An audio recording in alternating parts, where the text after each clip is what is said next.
আজ চললাম আমাদের নাতবাড়ির সবথেকে বয়োজ্যেষ্ঠ ব্যক্তি জেঠিমণির জন্মদিনে। এই জন্মদিনটা পালন হবে আমাদের দেশের বাড়ি গোপনাতে, বসিরহাট থেকে একটু ভেতরে এই গোপনা।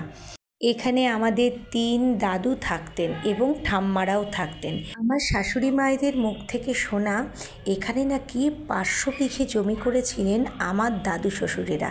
শুধুমাত্র দেখাশুনো করার জন্য বেশিরভাগটুকুনি চলে যায় সরকারের হাতে, আর যতটুকুনি রয়েছে ততটুকুনি এই রাজু দাদাই কিন্তু সামলাচ্ছে।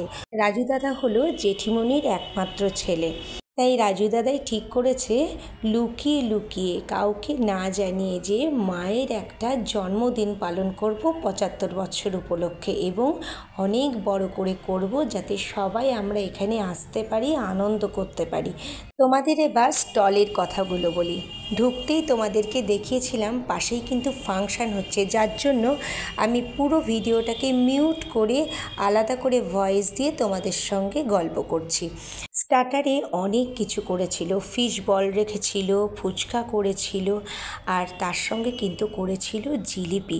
চলো দেখাই কেমন করে পিসিমণি জিলিপি খাচ্ছে, দেখো।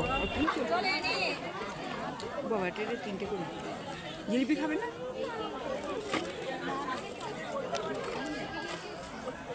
দেখো এত বড় করে রাজু দাদা মায়ের ছবিটাকে বাঁধিয়েছে, এত সুন্দর দেখতে লাগছিল। আর এইটা দেখাই, এইটাই হচ্ছে আমাদের বদদাদু। দেখো তার একটা স্ট্যাচু তৈরি করেছে যাতে আমাদের দেশের বাড়ির ঐতিহ্যটা বজায় থাকে। চারিদিকটা এত সুন্দর করে সাজগোজ করিয়েছিল, টুনি লাইট দিয়ে ঝলমল করছিল, আর তার মধ্যে দারুণ দারুণ গান চলছিল। এখানে কিন্তু লাস্টে আমার মেয়েও খানিকটা গান করেছে, জানো তো। আর এই দেখো এখানে সব পিসিমণিদের দল, জেঠিমণিদের দল সবাই কিন্তু বসে রয়েছে, সবাই আমরা কিন্তু নাত পরিবারেরই সদস্য। রাজু দাদা কোথাও খামতি রাখেনি, যত জায়গায় আমাদের নাত পরিবারের লোক ছিল সবাইকে নিমন্ত্রণ করে ডেকে নিয়ে এসেছিল এই প্রোগ্রামে, যাতে আমরা সবাই মিলে আনন্দ করতে পারি। এবার তোমাদের ভেতরের দিকটা একটু দেখিয়ে নিয়ে আসবো, মানে বাড়ির পেছনের দিকটা। এটা আমি জমিটা বলতে পারবো না কতটার ওপরে, তবে যতদূর সম্ভব আমি জানি 1 বিঘার ওপরেই বোধহয় এটা বাংলো বাড়িটা করেছে। দেখো আমার মেয়ে বসে বসে, আর এই মেজো মেয়ে বসে বসে সব ফিশ বল খাচ্ছে আর আমাকে দেখাচ্ছে। আর এইটা দেখেছো তো, এটা কিন্তু আমার বন্ধু, বন্ধু মানে মায়ের বন্ধু, তার মানে আমারও ভীষণ প্রিয় বন্ধু, ভীষণ ভালো একটা কাকিমা আমাদের। দেখো জেঠিমাকে ধরে কত আনন্দ করছে। এই মানুষটা এত হুরুনে আমাদের পাড়ায় থাকলে সব সময় কিন্তু আমরা আনন্দটাই করি। চলো এইবার যাবো আমি তোমাদের যে রাজু দাদার নাম বলছি তাকে একটু দেখাবো। এই দেখো এটা হলো জেঠিমণির ছেলে রাজু দাদা, খুব কষ্ট করছে, খুব কষ্ট, আর এত আনন্দ করছে সে বলার না। যে আমরা সবাই মিলে এখানে এসেছি, সবাই আনন্দ করছি। দেখো আমরা বাড়ির বাইরে চলে এসেছি, পেছনে, বাইরে না পেছনে চলে এসেছি। যে বাংলো বাড়িটা হয়েছে তার পেছনে একটা পুকুর আছে, পুকুরটাতে কিন্তু এখনও পুরোপুরি জল ভরাট হয়নি, সেটাতেই টুনি লাইট দিয়ে এত সুন্দর করে সাজিয়েছে, চোখটা ধা দিয়ে যাচ্ছিল। আর এর পাশ থেকেই রেখেছিল যারা খাওয়া দাওয়া করবে তাদের জন্য বুফে সিস্টেম। দেখো সবার হয়তো বুফে ভালোই লাগে, কিন্তু এই দাঁড়িয়ে দাঁড়িয়ে খাওয়া এখন পায়ের ব্যথার জ্বালায় আর উপায় নেই। তাই আমি এখান থেকে সব কিন্তু টুকটুক করে গুছিয়ে নিয়ে একেবারে চলে গিয়েছিলাম ওই পিছন দিকে সব চেয়ার লাইন দিয়ে সাজানো রয়েছে, সেখানে বসে বসে খেতে। এটা একটা সুন্দরী কাকিমা, দেখো কত মিষ্টি হাসি, তাই না? চলো এবার আগে আগিয়ে তোমাকে দেখায় কি কি আইটেম হয়েছে। কি ভালো কলা তলার নিচে খাচ্ছে, এমনি সময় খেয়ে দেখো তো ভূত এসে ধরবে। এখনো তো লাইট জ্বলছে তো ওই জন্য।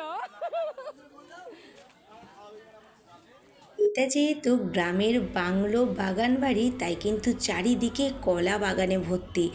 এইদিকে কলা বাগানগুলোকে এত সুন্দর টুনি লাইট দিয়ে দেখো সাজিয়েছে, দেখলে যেন চোখটা আমাদের সত্যি ঝলসে যাচ্ছিল। অপূর্ব করেছে, অপূর্ব। চারিটার দিক এত সুন্দর সাজিয়েছে, কতটা জায়গা নিয়ে এই বাড়িটা, তাই না? চলো এবার একটু সামনের দিকে যাই। এই যে আমি সবাইয়ের জন্য রয়েছি। এটা আমার পাড়ার একটা প্রিয় মিষ্টি বোন, ভীষণ ভালো। দেখো তার শাশুড়ি, ছেলে সবাইকে নিয়ে এখানে খাওয়া দাওয়া করছে। চলো এবার দেখাই তোমাদের কি কি হয়েছিল। ওটা যে দেখলে ওটা হলো দই কাতলা। তারপরেই এখানে কিন্তু ছিল পোলাও ভাত, আবার কিন্তু দেরাদুন রাইসের ভাতও ছিল। যে যেটা পছন্দ করবে সে সেটা খাবে। আর ছিল নানপুরি, তার সঙ্গে কাকলেট, তারপরে ছিল পনির, তারপরে ছিল মটন, এরকম বিভিন্ন রকম পদ করেছিল। আবার পাবদা মাছও কিন্তু ছিল। এটা দেখো এখানে কফি করেছিল, আবার একদিকে লস্যিও করেছিল, আর এখানে জিলিপি ভাজছিল জানো, গরম গরম জিলিপি। দেখলে যেন এখনই আবার জিভে জল চলে আসলো। আমি কিন্তু বেশ একটা কামড়ি কামড়ি খেয়ে দেখলাম কেমন লাগে। আহ, দারুণ তাই না? ভিডিওটা পরে করতে গিয়ে কিন্তু এই জিলিপির জন্য বড্ড লোভ লাগছিল আমার। এবার আমরা আসল জায়গায় চলে যাব। কোথায় বলো তো? জেঠিমণির জন্মদিনের কেক কাটা হবে। দেখো জেঠিমণি কিন্তু রেডি বসে পড়েছে। কে বলবে যে 75টা বছর বয়স হয়েছে, কি সুন্দর না দেখতে লাগছে, তাই না? তারপরেই দেখো ছেলে পাশে বসে ছবি তুলছে, নাতি নাতনি বৌমা সবাই ছিল কিন্তু চারিদিকে। এটা একটা দারুণ আনন্দের সময় ছিল, যেটা রাজু দাদা তার মাকে উপহার দিল। এটা কিন্তু সবাই পারে না দিতে, তাই না? ইনি হলেন আমাদের ভাইস চেয়ারম্যান, এখানে আমন্ত্রিত ছিল আর খুব আনন্দ করছিল যে এত সুন্দর ব্যবস্থাপনার, এত সুন্দর ভালোবাসা দিয়ে তাকে নিয়ে আসা হয়েছে। তিনি খুব অভিভূত। তাহলে আমাদের নাতবাড়ির জন্মদিন তোমাদের কেমন লাগলো অবশ্যই কিন্তু কমেন্ট বক্সে জানিও আর লাইক করো।